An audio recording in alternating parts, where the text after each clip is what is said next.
Why do a flip turn? The flip turn is applicable when swimming freestyle, backstroke, and sometimes when doing kick sets. There are a number of core benefits of mastering this skill. It's faster. It's more efficient. It will help you build endurance.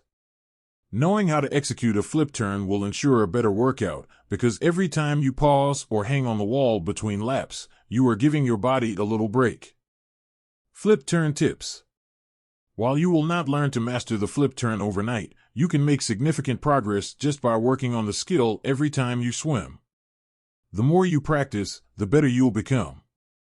Check out these tips to help you improve faster. Tuck into a tight ball.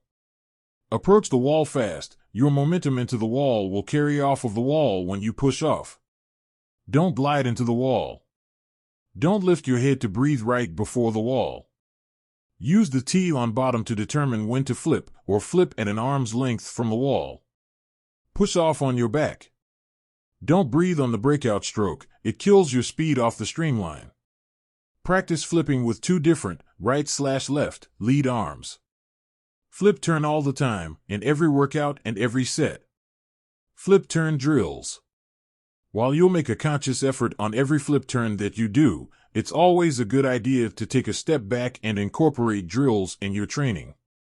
These drills each focus on a specific element of the flip turn. Give them a go at least once per week. 3 strokes, then flip, works on using last arm pull to set up flip. Do a few 25s of this drill to practice flipping away from the wall. Flip over lane marker, focuses on flipping in a tight ball. Push off on your back, keeps you aligned through the flip process. 2 kickboards, practice your flip turns in the middle of the pool, holding onto a kickboard in each hand. This drill teaches you to keep your hands tucked in next to your torso as you flip. I hope this Whiteboard Wednesday was helpful in mastering the freestyle flip turn. Happy swimming!